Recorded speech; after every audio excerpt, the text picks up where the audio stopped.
ویسے تو میں دوست کے گھر آتا جاتا رہتا تھا، لیکن دوست کی شادی کے بعد پہلی بار اس کے گھر گیا تو اس کی بیوی دیکھتے ہی مجھ پر فدا ہو گئی۔ میں نے خود کو بہت کنٹرول کیا لیکن ناکام رہا۔ دوست کی بیوی نے مجھ پر اپنا جادو چلا دیا تھا۔ دوست ہوٹل سے کھانا لینے گیا تو اس کی بیوی نے مجھے بیڈ روم میں ہی۔ پیارے ناظرین، ہمارے اس چینل کی ہر سٹوری سننے کے لیے چینل کو سبسکرائب کرتے ہیں، شکریہ۔ میرا نام ذیشان ہے اور میں 27 سال کا لڑکا ہوں۔ میرے پاس اچھی نوکری ہے اور میں اچھا خاصا کما بھی لیتا ہوں۔ میری فیملی میں صرف میری ماں رہتی ہے۔ میں نے ابھی تک شادی نہیں کی کیونکہ میں جس لڑکی کو پیار کرتا تھا اس نے مجھے دھوکہ دیا۔ اس کے بعد میرا عورت ذات سے یقین ہی اٹھ گیا۔ احمد میرے اسکول دوست ہے۔ کالج تک ہم دونوں نے ایک ساتھ تعلیم حاصل کی اور اس کے بعد احمد نے پڑھائی چھوڑ دی، مگر میں ماسٹرز کیا اور ایک اچھی نوکری کرنے لگا۔ میں احمد کے گھر بیٹھا تھا، اس کے گھر آنا جانا میرا لگا ہی رہتا تھا۔ احمد کی شادی تھی، اس لیے میں اس کی شادی کے انتظامات کرنے لگا تھا۔ میں اس کے کمرے کو سجا رہا تھا کہ احمد کی چھوٹی بہن میرے پاس آ کر کھڑی ہوئی اور کہنے لگی، ایک دن آئے گا جب تم ہمارے لیے بھی ایسی ہی سیج سجا رہے ہوگے۔ وہ میرے ہاتھ پر اپنا ہاتھ رکھتے ہوئے بولی۔ وہ مجھ سے 7 سال چھوٹی تھی۔ میں اسے اپنی بہن کی نظر سے ہی دیکھتا تھا، اس لیے اس کے ساتھ کوئی بھی فضول بات نہیں کرنا چاہتا تھا۔ دیکھو مریم، اپنی حد میں رہو۔ میں اپنے دوست کی پیٹھ پر وار نہیں کر سکتا۔ آج کے بعد میرے ساتھ ایسی کوئی بات مت کرنا، سمجھی؟ میں نے غصے سے کہا۔ اس کی آنکھوں میں آنسو آ گئے۔ آپ کو بہت شوق ہے نا میرے دوست کی ساری دوستیاں نبھانے کا؟ آپ کو ایسا بدنام کروں گی کہ آپ اپنی ہی نظروں میں گر جائیں گے۔ وہ روتے ہوئے مجھے دھمکی دے کر وہاں سے چلی گئی۔ میں نے سوچ لیا تھا کہ اب اس گھر میں کم ہی آؤں گا۔ میرے دوست کی شادی ہو گئی اور وہ 1 ماہ بعد میرے احمد سے رابطہ ہوا۔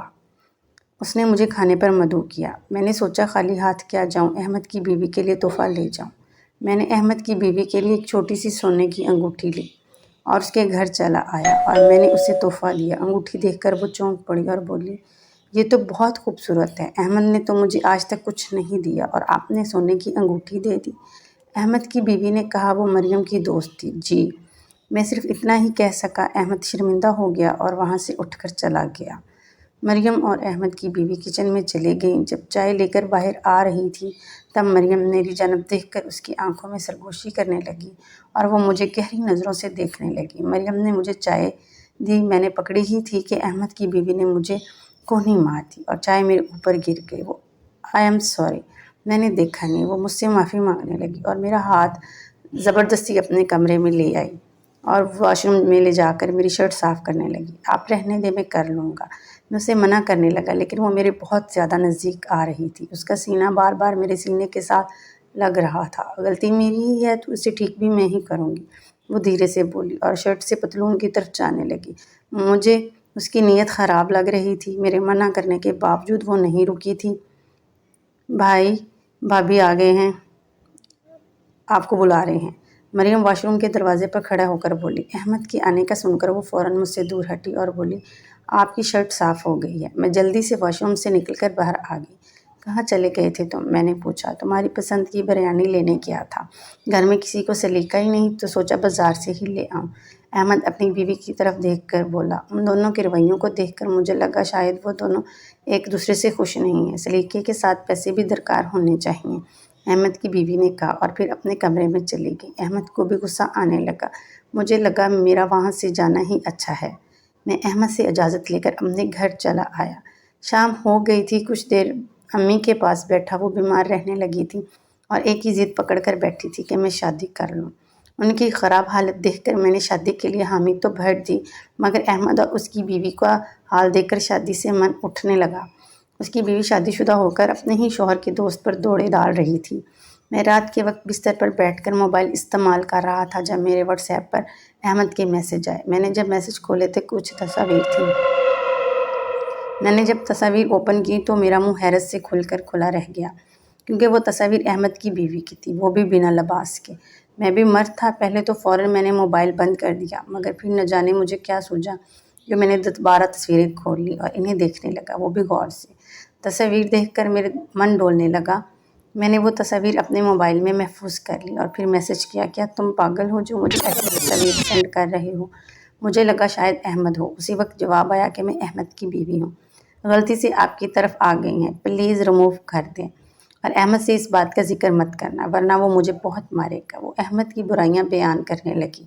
میں سن کر حیران رہ گیا اور سوچنے لگا کہ میں اتنے سالوں سے احمد کے ساتھ ہوں، میں نے تو کبھی اس میں ایسی برائی نہیں دیکھی، پھر اس کی بیوی کیوں کہہ رہی ہے؟ میں نے موبائل سائڈ پہ رکھ دیا اور سونے کی کوشش کرنے لگا، مگر اس لڑکی کی تصاویر میری نظروں کے سامنے گھومنے لگی اور میں اس کے بارے میں غلط سوچنے لگا۔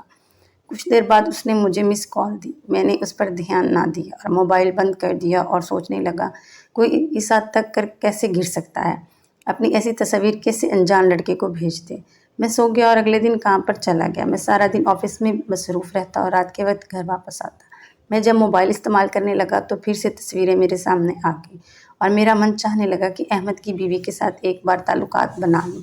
اگر اسے کوئی مسئلہ نہیں تو مجھے کیا حرج ہو سکتا ہے۔ میں اگلے دن اسی نیت کے ساتھ اس کے گھر چلا آیا۔ مریم اور خالہ گھر میں نہیں تھی، گھر پر صرف وہ دونوں ہی تھے۔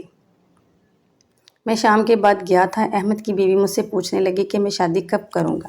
میں نے بتایا کہ میری امی میرے لیے لڑکی تلاش کر رہی ہیں، جلد ہی شادی ہوگی۔ میری شادی کی خبر سن کر وہ خاموش ہو گئی۔ میں اور احمد باتیں کرنے لگے۔ وہ کچن سے باہر آئی اور بولی، احمد باہر سے روٹیاں لے آئیں، آٹا خراب ہو گیا ہے۔ اچھا لے آتا ہوں، احمد نے کہا اور جانے لگا۔ میں بھی اس کے ساتھ جانے کے لیے کھڑا ہوا۔ تم گھر پر رکو، میں آتا ہوں، میری بیوی اکیلی ہے۔ مجھے گھر پر چھوڑ کر وہ چلا گیا۔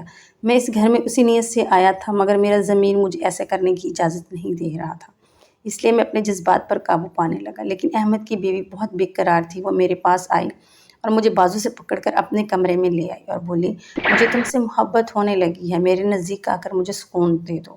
وہ مجھے گریبان سے پکڑ کر بولی، شرم کرو، تم شادی شدہ ہو، مجھے گناہ گار مت کرو۔